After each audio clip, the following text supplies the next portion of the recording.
Okay, इस lecture में देखेंगे फेरिंग्स के जो 3 डिवीजन होते हैं, नेज़ोफेरिंग्स, ओरोफेरिंग्स और लैरिंगोफेरिंग्स। इन तीनों के प्रॉपर कैविटी में कौन कौन से कंटेंट्स होते हैं वो सब देखेंगे। ठीक है, तो सबसे पहले नेज़ोफेरिंग्स ये इतना ये पोर्शन होता है। ठीक है, ये पूरा नेजल कैविटी है, सुपीरियर, मिडल, इंफीरियर, टर्बिनेट्स, ये स्पिनॉइड, साइनस और ये पीछे सर्वाइकल वर्टिब्रास।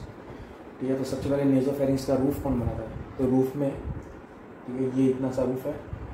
अब ये स्पिनॉइड के नीचे वाला पार्ट है बेस ऑफ स्कल का, तो इसलिए बेस ऑफ स्पिनॉइड, और यहाँ पे ऑक्सीपिटल लोब है, तो ऑक्सीपिटल लोब के नीचे वाला पार्ट बेस ऑफ ऑक्सीपिट। ठीक है, तो रूफ कौन बनाता है? बेस ऑफ स्पिनॉइड और base of occiput, base of sphenoid और बेस ऑफ ऑक्सीपिट पार्ट बनाता है रूफ। अब पोस्टीरियर वॉल में क्या आता है? C1 सर्वाइकल वर्टिब्रा एटलास और pre vertebral fascia, pre vertebral muscles. ठीक है, cervical vertebra C1, pre vertebral fascia और मसल्स। ठीक है, अब एंटीरियर वॉल कौन है? ये है टर्बिनेट्स। ठीक है, टर्बिनेट के पोस्टीरियर एंड से नेजल कैविटी खत्म होती है। अब टर्बिनेट्स के एग्जैक्ट पीछे पोस्टीरियर नेजल अपर्चर होता है, जिसको बोलते हैं कोएना, वो बनाता है एंटीरियर वॉल। एंटीरियर वॉल बनाता है कोएना।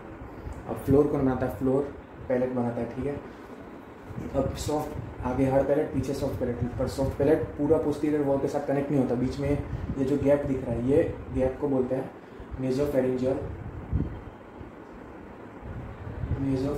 इस्थमस। ठीक है, ये कनेक्शन बनाता है नेज़ोफेरिंग्स और ओरोफेरिंग्स के बीच में। अब लेटरल वॉल कौन बनाता है? लेटरल वॉल देखना, ये इंफीरियर टर्बिनेट है। इंफीरियर टर्बिनेट के 1 सेंटीमीटर पीछे यहाँ यूस्टेचियन ट्यूब होती है। ठीक है, यूस्टेचियन ट्यूब की ओपनिंग होती है। अब यूस्टेचियन ट्यूब के ऊपर पोस्टीरियरली एंड अपर वहाँ पे एक एलिवेशन होता है जिसको बोलते हैं टोरस ट्यूबेरिस। ठीक है, टोरस ट्यूबेरिस। अब सपोज यहाँ पे एक ये एलिवेशन है, तो उसके बाजू वाला डिप्रेस पार्ट होगा और वहाँ पे एक फोसा बनता है, इस फोसा को बोलते हैं fossa of Rosenmuller. Fossa of Rosenmuller. ठीक है, सबसे यूस्टेचियन ट्यूब के बाजू में टोरस ट्यूबेरिस, उसके ऊपर फोसा ऑफ रोज़नमूलर, जहाँ पे ट्यूबल टॉन्सिल्स प्रेजेंट होता है। और अब एडिनॉइड्स पे आता है। एडिनॉइड्स को दूसरा नाम है नेज़ोफेरिंजियल टॉन्सिल्स या नेज़ोफेरिंजियल या फिर सिंपल फेरिंजियल टॉन्सिल्स। अब वो प्रेजेंट कहाँ पे होते हैं? ये रूफ है और ये पोस्टीरियर वॉल है, तो एडिनॉइड्स प्रेजेंट होते हैं eight the junction of roof and the posterior wall. ठीक है, यहाँ पे प्रेजेंट होते हैं। ये एडिनॉइड्स है, इतने बड़े नहीं होते, छोटे होते हैं। ये adenoids at the junction of posterior wall and the roof of nasopharynx. इनका फंक्शन तो लोकल सिस्टमिक इम्यूनिटी प्रोवाइड करना है। ठीक है, अब नेज़ोफेरिंजियल बर्सा। अब नेज़ोफेरिंजियल बर्सा क्या होता है? ड्यूरिंग एम्ब्रियोनिक डेवलपमेंट यहाँ पे देख रहे हो, ये एक रिसेस बन गई है यहाँ पे, ये पूरे बेस ऑफ स्कल तक एक्सटेंड हो रही है। तो इसकी एक्सटेंशन कहाँ तक होती है? From the epithelial lining of the epithelial lining of the adenoids. Adenoids की एपिथेलियल लाइनिंग भी नेज़ोफेरिंग्स के सेम ही होती है। From the epithelial lining of adenoids till the base of occiput, ये बेस ऑफ ऑक्सीपिट है, तो epithelial lining of adenoids to base of occiput इसकी एक्सटेंशन होती है। अब नेज़ोफेरिंजियल बर्सा की, जब यहाँ पे नेज़ोफेरिंग्स में कोई इन्फेक्शन आता है तो यहाँ पे पोस्ट नेजल डिस्चार्ज होने लगता है। ठीक है, कफ होता है। अब अगर यहाँ पे एब्सेस बन जाता है तो उस एब्सेस का एक स्पेशल डिसीज़ है, इसको बोलते हैं थॉर्नवॉल्ड्स डिसीज़। ये बाद में हम पढ़ेंगे। अगर नेज़ोफेरिंजियल बर्सा में एब्सेस बन गया तो उसको बोलते हैं थॉर्नवॉल्ड्स डिजीज़। अब ट्यूबल टॉन्सिल्स। ट्यूबल टॉन्सिल्स कहाँ पे प्रेजेंट होता है? मैंने बोला था फोसा ऑफ रोज़नमूलर में। अगर ट्यूबल टॉन्सिल्स की अगर हाइपरट्रॉफी हुई या वहाँ पे इन्फेक्शन आ गया तो वो unilateral obstruction of Eustachian tube करेगा, क्योंकि यूस्टेचियन ट्यूब के बाजू में ही होती है। याद रखना, अगर ट्यूबल टॉन्सिल्स में आएगी इन्फेक्शन और उसकी हाइपरट्रॉफी हुई तो वो यूनिलैटरल यूस्टेचियन ट्यूब ऑब्स्ट्रक्शन करेगा। लेकिन अगर एडिनॉइड्स में हाइपरट्रॉफी आती है तो वो बाइलैटरल यूस्टेचियन ट्यूब ऑब्स्ट्रक्शन करेगा। ठीक है, ट्यूबल, ये फोसा ऑफ रोज़नमूलर है, ये one of the most common site for nasopharyngeal carcinoma. ठीक है, तो नेज़ोफेरिंजियल कार्सिनोमा होगा, वो भी यूनिलैटरल यूस्टेचियन ट्यूब ऑब्स्ट्रक्शन करेगा। अब ये पैसेवेंट रीच क्या है? पैसेवेंट रीच ये हमारी पोस्टीरियर फेरिंजियल वॉल है। ठीक है, ये अब यहाँ पे पैलेटोफेरिंजियस मसल होता है। ठीक है, अब ये यहाँ पे एक छोटा सा रिच जैसा एलिवेशन जैसा बना था। अब जब हम खाना खाते हैं अभी खाना यहाँ से जाता है, इसकी वजह से सॉफ्ट पैलेट ऐसे ऊपर आ जाती है और पैसिव वेंट्रिक्स के साथ ऐसे कनेक्ट हो जाती है। इसकी वजह से ये नेसोफेरिंक्स और ओरोफेरिंक्स का जो कम्युनिकेशन है वो दोनों ब्लॉक हो जाता है, मतलब बंद हो जाता है। इसकी वजह से फूड नेसोफेरिंक्स में नहीं जाता, मतलब regurgitation of food into nasopharynx नहीं होता, ठीक है। अब एपिथेलियल लाइनिंग ऑफ नेसोफेरिंक्स की क्या होगी, जो सेम होगी नेजल कैविटी की, जो है pseudo stratified ciliated columnar epithelium, ठीक है, ये होगी इसकी एपिथेलियल लाइनिंग। अब फंक्शंस ऑफ नेसोफेरिंक्स क्या है, सबसे पहला तो एयर इनहेलेशन, एयर आती है तब उसको मॉइस्ट करता है और वार्म करता है।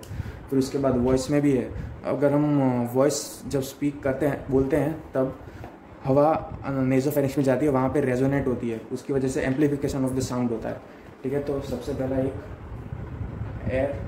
एयरवे में है जहाँ पे मॉइस्ट करती है और वार्म होती है एयर। उसके बाद स्पीच में जहाँ पे रेजोनेट करती है वॉइस। उसके बाद ये सॉफ्ट पैलेट नेसोफेरिंक्स में भी आता है थोड़ा, इसकी वजह से जब फूड खाना खाता है तब ये पैसिव वेंट्रिक्स के साथ कम्युनिकेट करता है और ऑब्स्ट्रक्शन करता है इन दोनों के कम्युनिकेशन में। इसकी वजह से डिग्लूटेशन, स्वेलोइंग, इन दोनों में भी इसका यूज़ है। फिर अगर नेजल कैविटी या नेसोफेरिंक्स में कोई इन्फेक्शन होगा तो वो नीचे नेसोफेरिंक्स एक पाथवे भी बनाता है, जिसकी वजह से वो या तो फिर स्टमक में एसिड में जाके डिस्ट्रॉय हो जाएगा या फिर ओरल कैविटी में आके हम उसको बाहर स्पिट आउट कर सकते हैं, ठीक है। तो एयर और डिस्चार्ज पैसेज क्या कह सकते हैं, ड्रेनेज चैनल, ड्रेन करता है, ठीक है, डिस्चार्ज को ड्रेनेज चैनल। अब यहाँ पे नेसोफेरिंक्स में यूस्टेचियन ट्यूब की ओपनिंग होती है। यूस्टेचियन ट्यूब क्या करता है, मिडल ईयर को वेंटिलेशन प्रोवाइड करता है। इसकी वजह से इसकी एक और फंक्शन है वो है हियरिंग में, तो वेंटिलेट्स मिडल ईयर, ठीक है। ये है पूरा नेसोफेरिंक्स।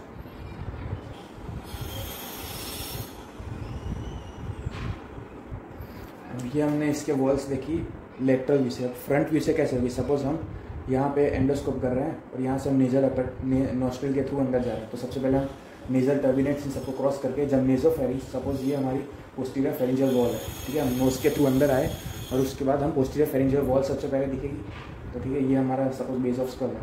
अब ये रूफ होगा, ये दोनों लेटरल वॉल होगी, ये पोस्टीरियर वॉल होगी और आगे एंटीरियर वॉल, ठीक है, जहाँ से हम एंटर हुए। अब सबसे पहले हम जब पोस्टीरियर वॉल की तरफ देखेंगे तो सबसे पहले हमको जंक्शन ऑफ रूफ और पोस्टीरियर वॉल में क्या दिखेगा, एडिनोइड्स, ठीक है। सबसे पहले हमको एडिनोइड्स दिखेंगे। फिर एडिनोइड्स यहाँ पे लग रहा है कि एडिनोइड्स आगे है एडिनोइड्स के आगे यूस्टेचियन ट्यूब, लेकिन वो साइड में होती है, इन द लेटरल। यहाँ पे ये यूस्टेचियन ट्यूब की ओपनिंग होती है दोनों साइड, उसके ऊपर टॉरस ट्यूबेरिस जहाँ पे एलिवेशन होता है थोड़ा, उसके बाद में डिप्रेस एरिया होता है जिसको बोलते हैं fossa of Rosenmuller. Fossa of Rosenmuller most common site of nasopharyngeal carcinoma. अब ट्यूबल टॉन्सिल्स में इन्फ्लेमेशन आ गया, हाइपरट्रोफी होगी, तो unilateral obstruction of Eustachian tube करेगा। लेकिन जब एडिनोइड्स में हाइपरट्रोफी आएगी तो दोनों side bilateral Eustachian tube obstruction करेगा। ये रूफ कौन बनाता है, ये बेसो ऑक्सीपिट और बेसो स्पिनॉइड और बेसो ऑक्सीपिट, ठीक है। लेटरल वॉल में तो यूस्टेचियन ट्यूब, बाजू में दो टॉरस ट्यूबेरिस और फोसा ऑफ रोजेनमुलर। अब यहाँ पे एडिनोइड्स में मैंने बोला ये जो रिसेस होती है, मीडियन रिसेस, उसको बोलते हैं नेसोफेरिंजियल बर्सा। अब वो बर्सा डिनोट क्या करती है, ड्यूरिंग एम्ब्रियोनिक डेवलपमेंट वो रिप्रेजेंट करती है attachment of notochord of the pharyngeal epithelium, notochord of the pharyngeal epithelium और